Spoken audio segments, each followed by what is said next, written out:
Have you ever wondered how big is the map in Fallout New Vegas? Before we talk about the size of this map, we first have to figure out how it works. In the Fallout 3 and also Fallout 4, the map works simply. You can just go as much northeast, west or south as you wish. You can basically explore almost the entirety of the map. However, once you reach the most extreme points in any direction, the game starts telling you to turn around and you just hit an invisible wall that you can't go through. This is not the case in Fallout New Vegas. That's because the boundaries in Fallout New Vegas' map are actually physical. You either reach some cliff that you can't climb, or there is like a bridge across a canyon which is destroyed, or there is like a massive fence that you can't go through. However, there are ways and methods with which you can circumvent these physical boundaries. Well, today I'm not going to show you how you can actually do it. I'm actually going to show you what's behind those boundaries. So starting here in the Mojave Outpost, I'm just going to type in TCL into the console. This gives me no clip, and I'm just going to no clip through this fence. So basically this video is pre-recorded and sped up, obviously. You'll see how giant this map is.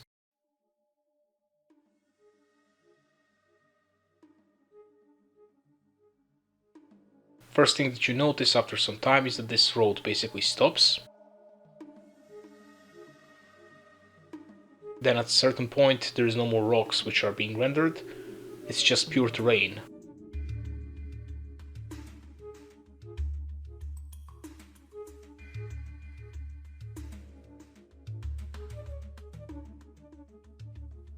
And here you can see I'm looking at this mountain which is so far away.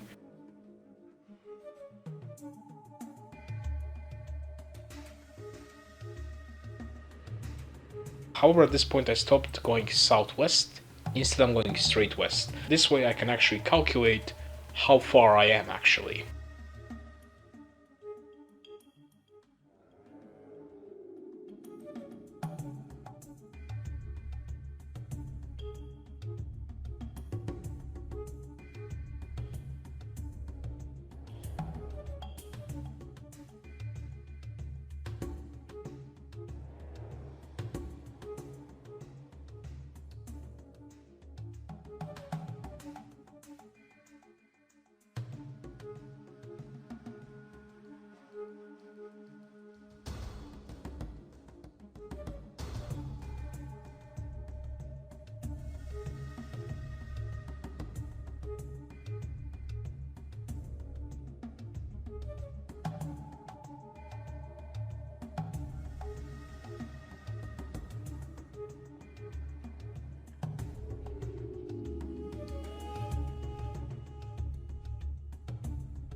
The terrain is basically stopped rendering at this point. We can just drop down now.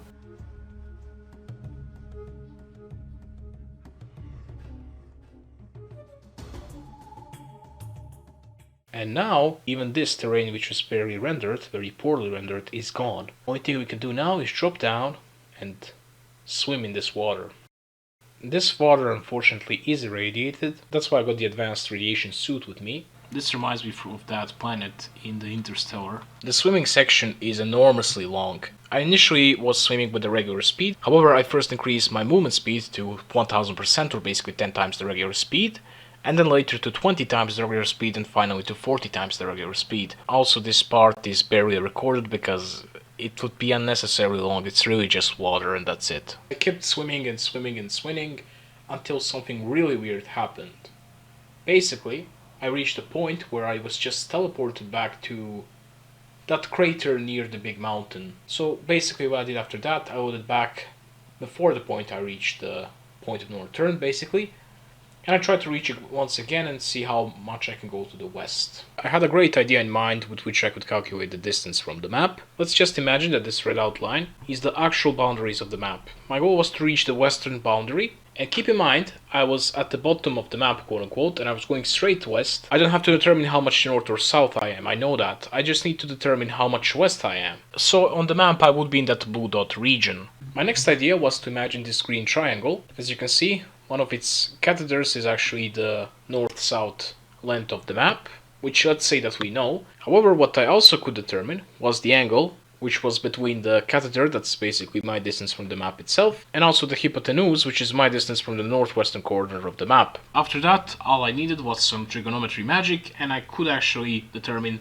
the length between me and the map itself. You might be wondering how the hell did I determine the angle? Using the compass, I knew that the distance between two cardinal directions on that compass is actually 320 pixels, so all I did was find the distance between my waypoint and the east direction, divided by 320, and then multiplied by 90, which is how many degrees there are between the two cardinal directions, and that way I got the angle. And then by using some trigonometry, I managed to get the distance. I'm gonna cut the story short because I'm not your math teacher, although I could explain what I did here. Distance between the base map itself and me at that point, or basically the actual boundary, was 15.5 distances of the map from straight north to the south, or from west to the east, because map is shaped like a square.